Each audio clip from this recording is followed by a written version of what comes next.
KwaZulu-Natal Police Commissioner Lieutenant General Nhlanhla Mkhwanazi has shaken South Africa to its core with shocking revelations that have sent ripples through both political and social circles.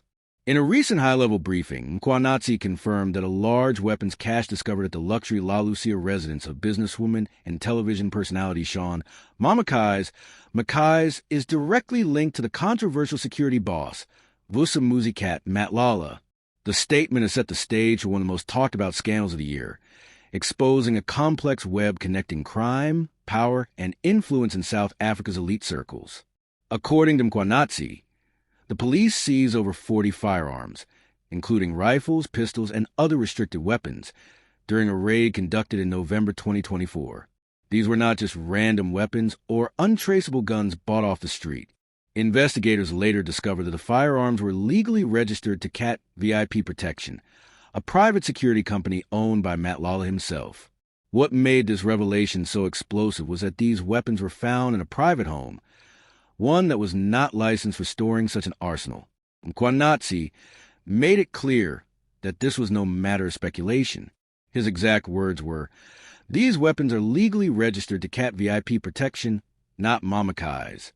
His firm tone suggested that law enforcement is now taking a much deeper look into how such a massive cache ended up in a place it should never have been. For many South Africans, this revelation has brought more questions than answers. Shauwn Mkhwize is no stranger to public attention.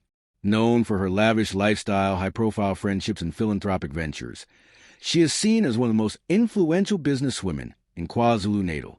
Yet now, her name is being mentioned in the same breath as one of the most controversial figures in the security industry, Vusumuzi cat Matlala. Matlala's reputation has long been surrounded by suspicion and controversy. He is currently facing serious charges, including attempted murder, and is deeply implicated in the R850 million Mkhize hospital corruption scandal, a case that exposed massive fraud and misuse of public funds. At the time of this report, Matlala is being held at the Kosi Mampuru Correctional Center and is expected to appear in the Alexander Magistrates Court on the 11th of July.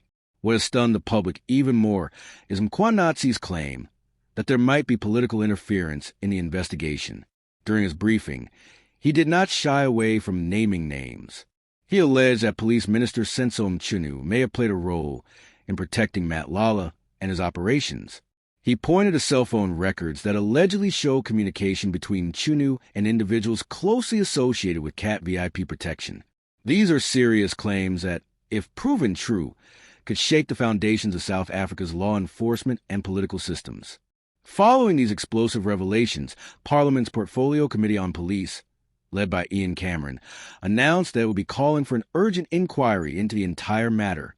Cameron expressed deep concern over the situation, stating that it was highly troubling that a person under investigation for corruption and violent crimes still maintained accreditation within the private security industry.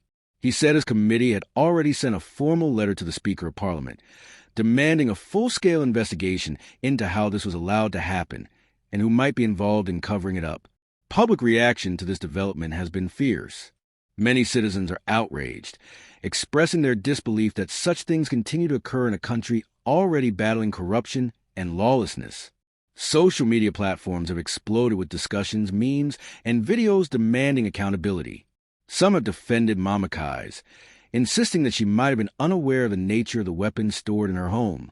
Others, however, have argued that ignorance cannot be an excuse when it comes to storing firearms, especially at that scale. The question everyone is asking is simple. How could such a large cache of weapons, linked to a controversial figure, end up in one of the most high-profile homes in KwaZulu-Natal without anyone knowing? To understand how all this connects, it's important to look at the bigger picture of South Africa's private security industry and the networks that operate within it. The security industry in the country has grown enormously over the past 2 decades, becoming a multi-billion rand enterprise. Many of these companies are owned or influenced by former police officials, political figures, and business elites.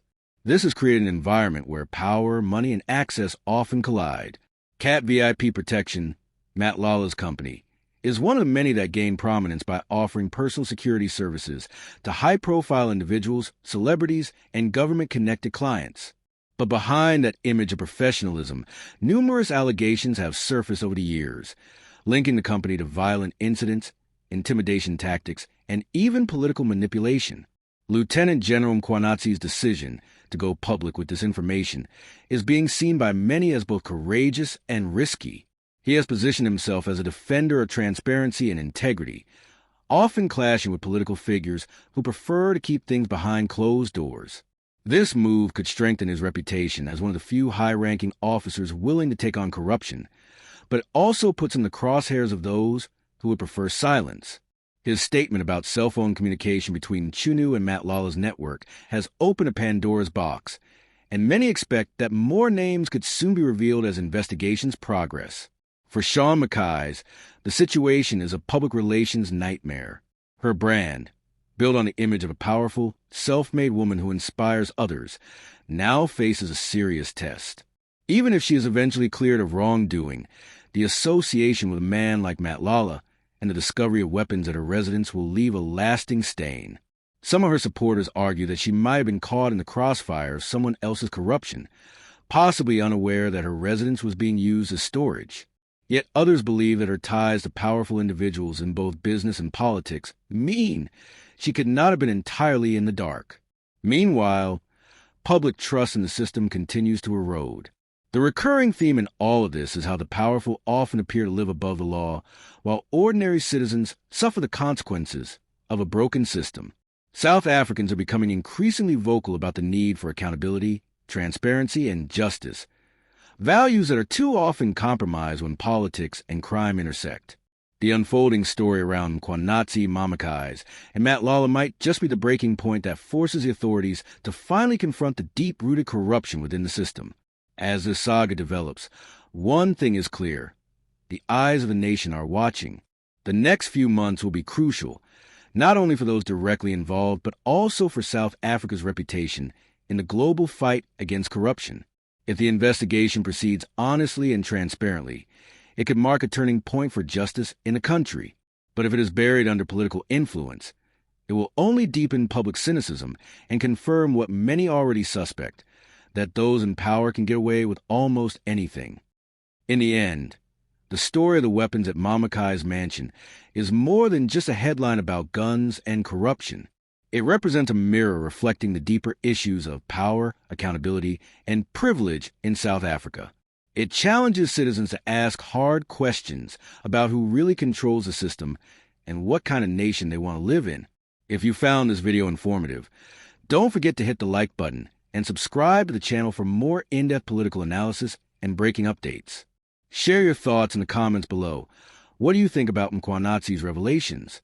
Do you believe this investigation will lead to justice, or will it fade away like so many others before it? Let's discuss in the comments section, and remember to stay tuned for more updates on this developing story.